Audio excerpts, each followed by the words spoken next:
Good morning. Welcome to Sunroom Storytime. I am Scott Bedgood, your host. This is episode number 15, and this is going to be an interesting one. Last week, got pretty sassy with commenters. This week, just kind of get sad with commenters in a totally different way. But I had a wild night in West Georgia, and a lot of it was fun. A lot of it was positive, and then some of it got very negative. And I'm going to talk about all of that. But before we do that, a reminder, I am selling shirts. Here's the photo. I just got a new order in. I do have smalls now. Shirts are $35 to non-podcast listeners. If you mention you heard it on the podcast, I'll give you $10 off. So $25. I will ship it for $10 anywhere in the U.S. So get some shirts. Headlining shows, Mount Juliet, July 10th. Plano, Mic Drop Plano, July 21st. Get your tickets to those shows now. They're linked in the comments or in the info. Would absolutely love for you to come out to those shows. It's going to be a really great night, and it's going to be a lot of fun. But for now, let's get into our story, which, like I said, starts off good and fun and wild and very West Georgia, whatever that means, and then gets depressing. So there's your teaser. But yeah, for now, let's get into Sunroom Storytime, story number 15.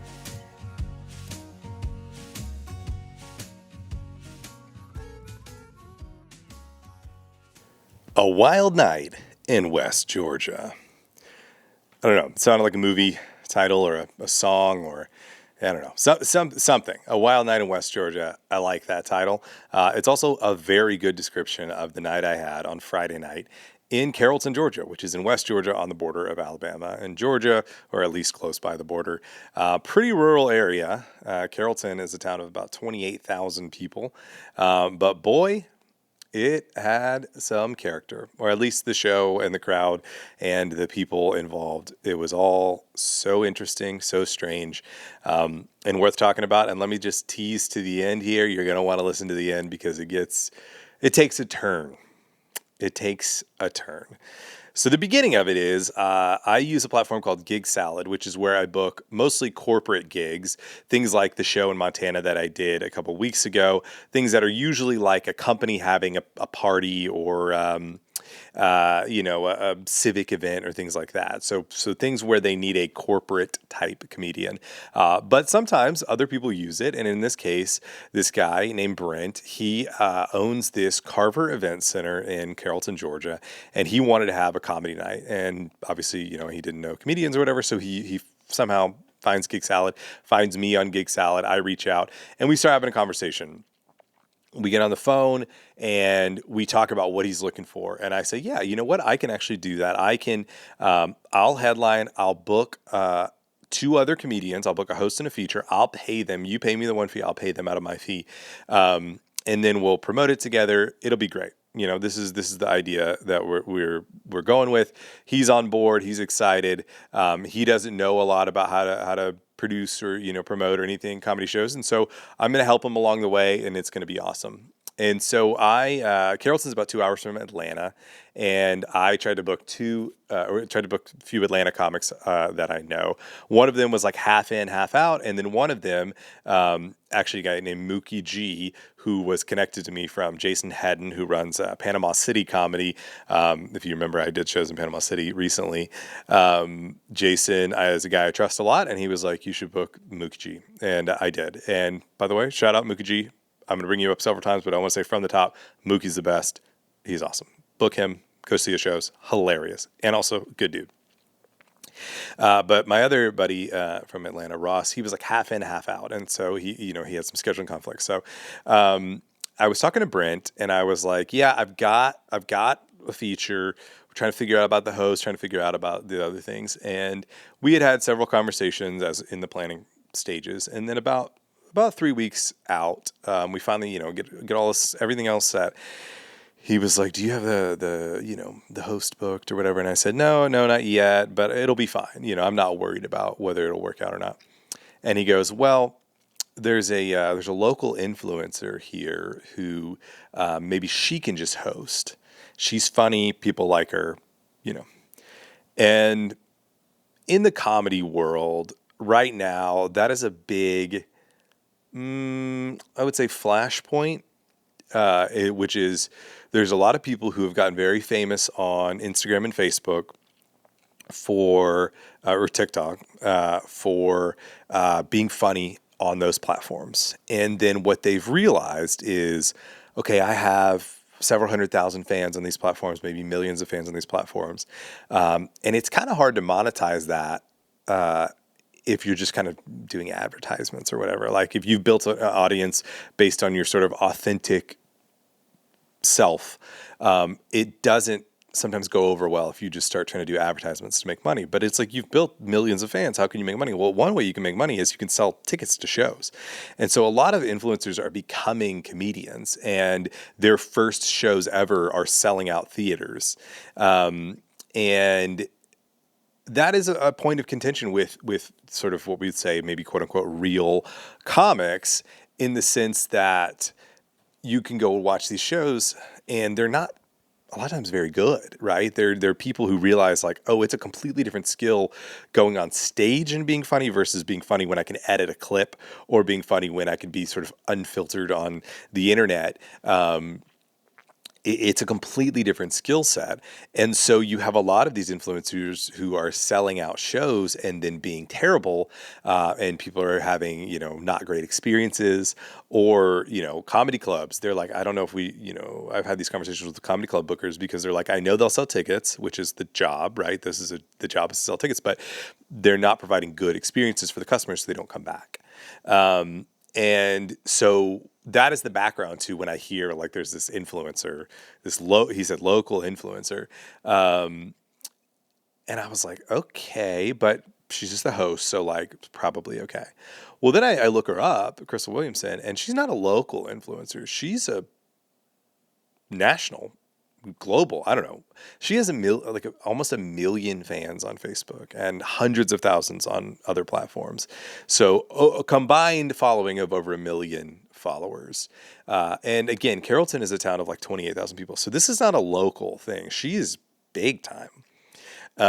And she is, I kind of tried to figure out what her thing is, and it's a little bit hard to describe. She's got a lot going on. There's people that have been, I guess, following her for a long time. So there's just kind of like, there's layers and layers of who she is, what she's doing. But overall, she's funny. Online, she's mostly funny in a sense of being kind of like unfiltered, and in her words, I won't say anything negative about Crystal, because she was great to me. So anything I do say, I just want to be clear, these are like words she's using to describe herself, but kind of like white trashy humor, kind of. She looks very similar to the singer Pink, which a lot of her fans and commenters are like, oh my gosh, you look like Pink's sister. Again, I'm not saying anything negative. And so I was like, okay, all right. I don't know what this is going to mean, but I think we'll be able to sell some tickets, and we'll see what happens. But great, happy to have her host. And that was a couple weeks out, maybe 3 weeks out. So they start putting together marketing materials, and she's featured pretty prominently. It's like her and me, and then sometimes Mookie on the posters, and then I start kind of checking out some of her posts and podcasts and things, and she's really advertising this comedy night, and people are getting really excited about it. And so I was like, wow, this is going to be cool. Like she's moving tickets, she's hosting, it's going to be great. But what I didn't know about, what I wasn't sure about, was one, I hadn't talked to her, and two, I didn't know what she thought hosting meant. So in comedy, there's terms that we use that we all know what they mean. Non-comedy people may not. So a host means you're the first one up, you're welcoming people in, and you're going to do about a 10-minute set, 10 to 12, sometimes 15-minute set to welcome people in. It's kind of like you're going, this is comedy, everyone settle in. Then you go, here's the feature. The feature does 20 to 25, and they're like, this is a longer set. This is, it's kind of like you're setting up all for the headliner to do 45. That's the standard kind of club blocking, I guess you would call it. But I don't know what she thinks that means, right? Because you never know what a non-comic thinks. And so a few days before the show, I was like, you know what? I've got to get on the same page with her, because I don't know if she thinks that host means, hey, what's up, everybody? I'm Crystal. Welcome to Comedy Night. Here's your first comedian, Mookie G. Or if that means that she's going to try to do 30 minutes of comedy, right? Because she doesn't have the background in how these shows are typically set up. And so I was like, let me give her a call. And so I call her, I think it was Wednesday before the show, 2 days before the show. And she was super nice, super chill, very humble about it. She was like, I don't have any comedy experience. She's like, I'm pretty nervous, honestly. But she's like, I'm not going to try to do like a comedy set. She said, I just want to welcome people in. She's like, I'll have friends and family in the audience. I'll do maybe a little banter with them. And maybe I have a couple of stories I'm going to tell, but I'm not trying to do like a 20-minute set of comedy. And I was like, oh my gosh, perfect. This is going to be great. She was super chill. Everything was fine. The whole personality that you see on her social media, which is like very out there, kind of white, trashy, whatever. A lot of like sitting in the car and being like, well, you wouldn't believe what just happened to me. I didn't get any of that in this phone call. And I hung up and I was like, wow, she's pretty chill. I think it's going to be good. So I go back in my office, I get on my computer, 20 minutes later, whatever, I get on Facebook and I see that she has posted something to the effect of, I'm okay, y'all. I just got bailed out of jail, but I'm safe. And here's what happened. And then it was a podcast clip and describing what had happened. And literally she had been on the phone with me on the way back from jail, I believe. And she was just like keeping it all together and being really chill with me. Meanwhile, all this chaos is going on. It was crazy. But she was like, yeah, I just went to jail. And I'm going to give you the factual summary from what she said. Everything I'm going to say is what she said happened. Okay. The weekend before, she had been at a Prince tribute concert in Carrollton, Georgia, I believe. And her ex-husband's new woman, who is Crystal's cousin, came up to her and they started getting in an argument. And at some point, she pulled out her phone to film Crystal, and Crystal grabbed the phone and walked away. Now, in Crystal's words, she then brought the phone back and de-escalated. Things didn't go crazy beyond that. There were no, fisticuffs or anything like that. And then a few days later, charges were pressed on her for, I guess, stealing the phone or some kind of thing related to taking the phone out of the hand. And so then Crystal had to go turn herself in. So this becomes a huge deal because remember, Crystal has like 1 million fans on Facebook. Tens of thousands of people are listening to her podcast or watching the live stream of it every week. And so it becomes a humongous thing. And this is 2 days before the show. So now this becomes kind of what the show is about. It's coming to see Crystal. It's coming to support Crystal. And, they had a fat head printed of her mugshot. Of course, she was all made up. She looked very good in her mugshot. I thought it was very funny. She posted a thing that was like, people are accusing me of faking my mugshot to promote my skincare line, which I think is one of the most genius posts I've ever seen. Because one, if that is true that she faked it to promote her skincare line, that's pretty smart, but a little diabolical. Two, if it is true that someone accused her of that, then that just means that her skin looks very good in her mugshot. And three, if it's not true, but she made up that someone said that, then that's really smart because now you're just saying, hey, look how good I look in my mugshot. I think it's probably the middle one where someone did accuse her of that, and then she just sort of posted about it, which is really smart. But I thought that was hilarious, right? Like, gosh, people are saying I look too good in my mugshot. But people had the mugshot on shirts. Like the mugshot and her arrest became the story of the night. I am a comic from Chattanooga with no connection to any of this. Mookie is a comic from Atlanta with no connection to this. We have very little idea what we're walking into coming to this show, which we were just hired to do a comedy night, the first comedy night in Carrollton, Georgia, or at least at the Carver Event Center. That's what we were hired to do.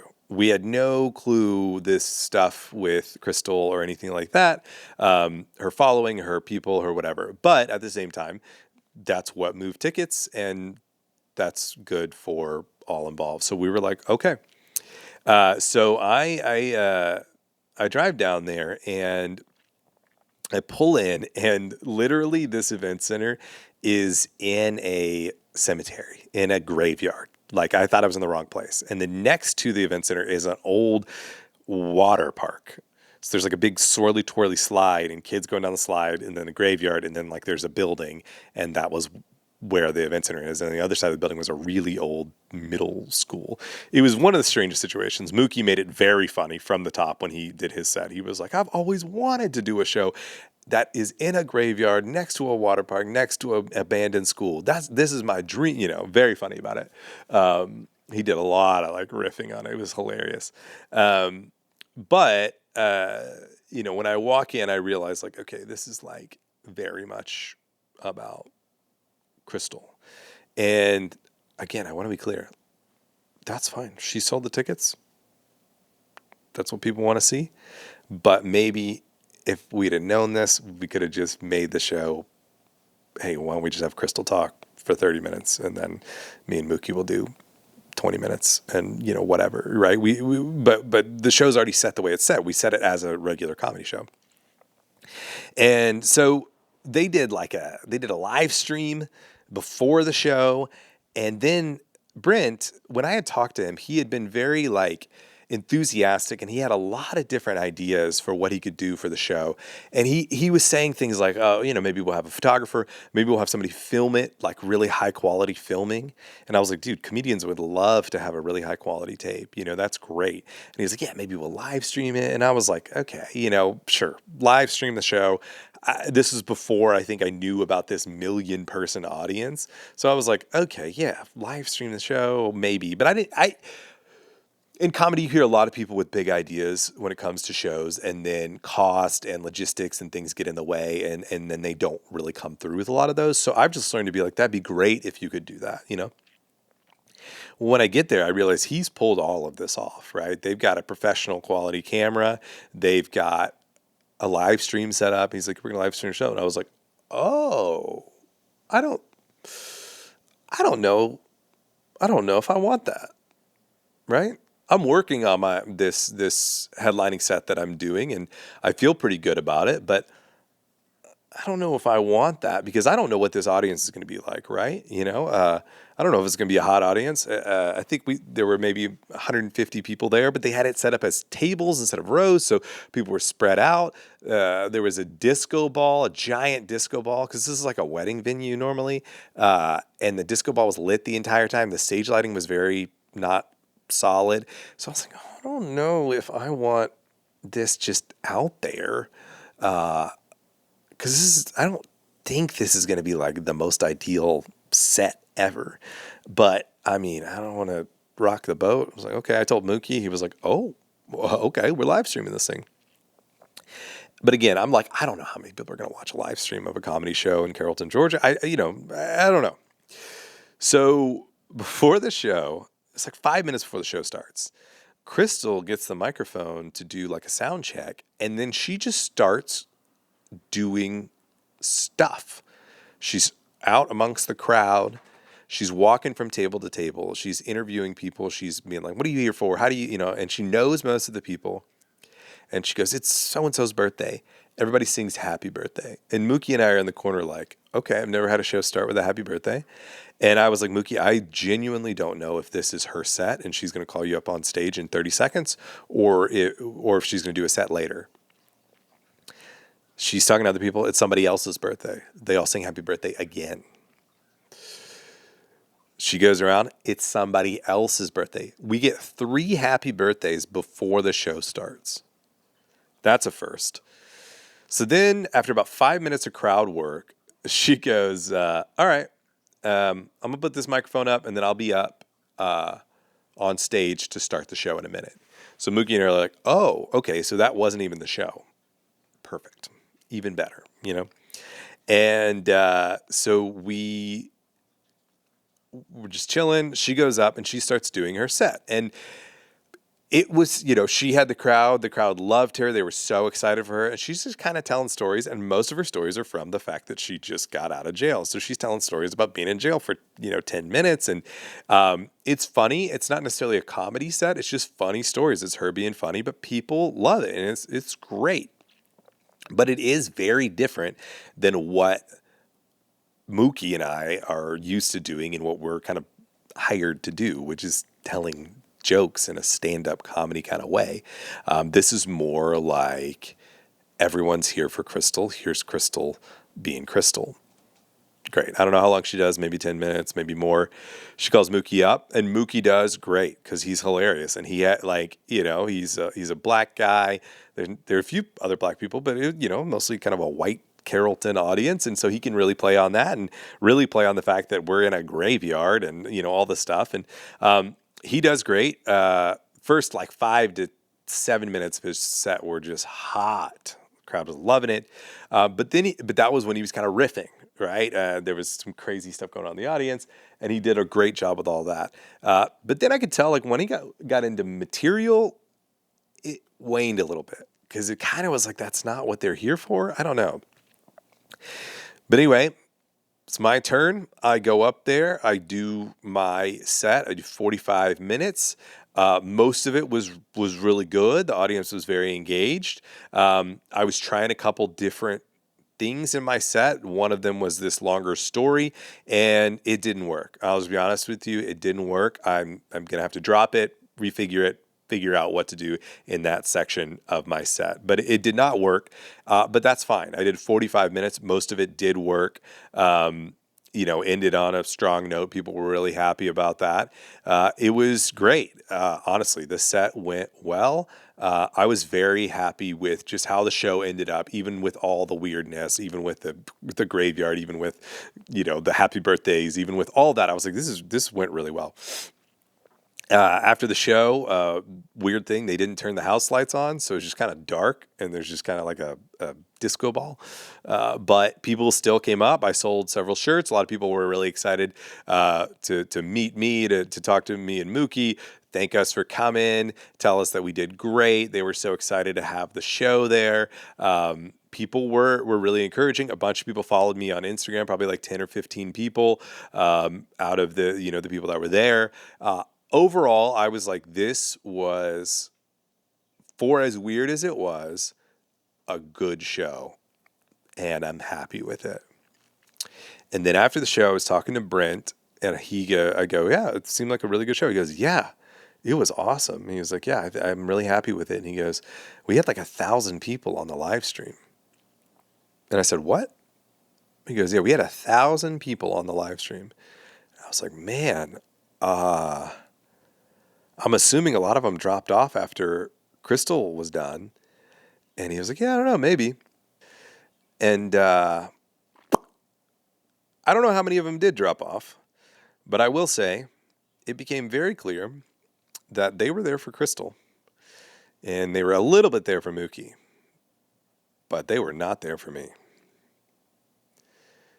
On the way home, middle of the night, I'm driving through very rural West Georgia. I pull over to a gas station, get a little snack or something, and get back in my car, and I realize they've posted the full live stream. So I go, oh, let me go see what's happening. And there's over 1,000 comments. And I was like, oh, I wonder what people are saying about me. Yeah. Here's what they were saying about me. He's not very good. He's new to it, I think. LOL. I can't with him. Yeah, not feeling this guy at all. OMG, dude so corny. My 6-year-old niece tells funnier jokes. Corny a good word for it. Brent, did you pick this guy? Is his time almost up? This guy's making me tired. Someone needs to tell him he's not a comedian. Yeah, I was waiting on her to come back, but it's taken so long. I think I might have to go finish watching my show, Dutton Ranch. Girl, I'm here for the comments until the host hopefully comes back. LOL, Scott, please don't do stand-up. It's not a good fit for you. We're not bullies. We're just speaking the truth. He sucks with stand-up. Let's not be hating, ladies. If he's nervous, it MS okay. Cheer him on like we did Crystal. 100 emoji. So I had a pretty depressing drive back late at night, thinking about what these people said about me. They're so they're so mean. Why were they so mean? I didn't do anything to them. I just was telling jokes, and the jokes were going well in the audience. It went well. The problem is they were watching on a blurry live stream on a phone, and the audience wasn't mic'd, and so they thought that there were no laughs. One I didn't even include in there. Someone said, "Is he even getting laughs?" I would be embarrassed if I was him. I was, but I can't go in and say, "Guys, I promise it went well." And the people saying I suck at stand up and stand up is not for me. That's a tough one because that's what I'm doing, and this is the life of a stand up. I did the Ryman Auditorium 3 weeks before that show in front of 2,000 people almost. And they liked it a lot. I sold a lot of merch. A lot of people followed me. A lot of people were really nice. I got good laughs. I put the video online. You can watch it. Those are real good laughs. I'm good at comedy. I had to pause this podcast to take a phone call from someone who wants me to come out to Kansas for a show. And he booked me because he said he watched like dozens of videos of comedians, and I was the only one that he liked that made him laugh. That was good. But I can't go in the comments and say that. And someone said, when someone told them to be nicer, they said, no, we dish it as good as we can take it. And so I don't want to go in the comments and give my response. I don't want to stoop down to their level, right? I don't want to go down to the level of the lonely, older women who are watching a comedy live stream on a Friday night in Carrollton, Georgia, and being mean. I don't want to go down to that place because it probably smells like cigarettes and cat litter, okay? I'm not going there. So I'm not going to stoop to their level, and I'm not going to respond to every single one of these. I will say Jay Gibson, the only guy in there being rude. I thought it was funny that he said, "Dude is so corny, my 6-year-old niece tells funnier jokes." I clicked on his profile. It says he's a dad, but he didn't say that his kids tell funnier jokes. KK Moss, she was having a killer night. Couldn't decide whether she wanted to watch a blurry comedy live stream or watch Dutton Ranch. Wow. Really got a lot going on in your life, KK. Thanks for being mean to me. I like that. That was fun. Amber, she was loving the comments. She loved how rude people were being to me. She said, "Please don't do stand-up. It's not a good fit for you." And she said, "We're not bullies. We're speaking the truth. He sucks with stand-up." That just hurts. But honestly, the one that hurt me the most was Karen. And I know Karen was trying to be nice. But she said, "Let's not be hating, ladies. If he's nervous, it MS okay. Cheer him on like we did, Crystal." 100 emoji. Karen, I was not nervous. I wasn't nervous at all. In fact, before the show, Crystal asked me and Mookie if we were nervous, and we said no. And she was like, "Wow, I'm really nervous." So the fact that you believed I was nervous makes me very concerned about my whole performance. I'm not worried if people say I suck, right? They just don't like the jokes. They don't get the jokes. I'm going to say they don't get them. I'm going to say they were like too intellectually advanced for them. But to think I'm nervous, that bothers me more than anything.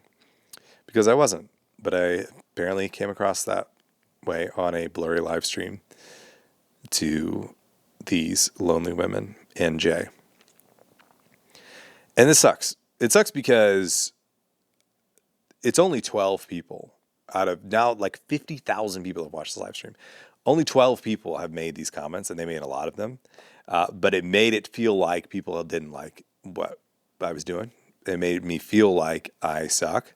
And the truth is, people liked it. People really enjoyed it. They laughed. They bought my merch. They thanked me for coming. Yeah. It wasn't even like I bombed. Like if I had bombed, I'd be like, well, I bombed. They saw me bomb. Of course, they didn't like it. I didn't, and I still got so much hate. And I think the internet should be banned. We should get rid of the internet because it hurts my feelings. But I will say that overall, I had a good time. And that is the hard thing about the internet. And that's why I didn't want this show live streamed. Comedy, what's great about comedy is that you get the experience in that sort of container of the club or the venue where you're performing. We all have an experience that people outside cannot have. And that's why a really good comedy special makes you feel like you're part of the audience. But if you've ever seen like a poorly produced comedy special or just one that just even wasn't excellent, even just an okay one, you actually feel very disconnected from what was happening in that room and you don't feel that energy. And then it's very easy, especially if you watch a comedy show by yourself, even a good one. If you're not laughing, if you're watching by yourself, you're probably not laughing because you laugh when you're with other people. So when you're in a club, when you're in a venue, you laugh with the other people because there's things happening that everyone there is getting, people outside may not. And so when you watch a comedy show by yourself on Netflix or whatever, you're probably not laughing near as much as if you watch it with your friends or your wife or your, whatever. And so that's what these people are experiencing. However, no need to be so bitter about it, Go change the litter box, light another cigarette, and just chill out. Overall, though, thank you to the people of West Georgia for a great night. And no thank you to the people in the comments for ruining my weekend. And that's your 15th Sunroom story.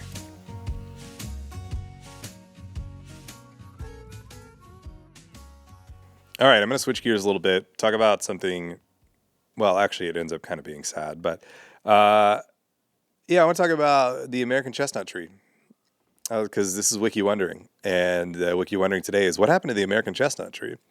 I live in the woods, as you could see, of Appalachia, and there we love trees here. We love hemlocks, which are in danger. We love all kinds of trees, and that's one of the cool things about living in the woods is there's just an incredible diversity of trees, and trees are really cool and amazing. But when I walk through the woods, when I go on a trail, a lot of times I think, what am I seeing? What the Native Americans saw? Am I walking through the same woods that the early settlers would have seen? And the answer is actually no, because there was a tree that was all over the eastern United States called the American chestnut tree. It was a massive tree. It was a dominant species of trees. Called the American chestnut. Similar in size, not as big, but like redwood style size tree, right? Massive trunks, really tall, and the wood is unbelievable. It's like rot resistant, all this stuff. And then in the early 1900s, a fungus came in, of course, from Asia, and it killed billions of these trees, basically wiped out the entire species, because the American chestnut is not resistant to this type of fungus. Kills them in a very bad way. And so we lost, as Americans, this tree, which was like, some people say it's like it was our greatest tree or one of our greatest trees. If you could buy like old furniture or old buildings or things are built with chestnut wood because it was so good. And then actually people realized that these trees were dying off and they started cutting down a lot of them to salvage the wood because the wood was so good.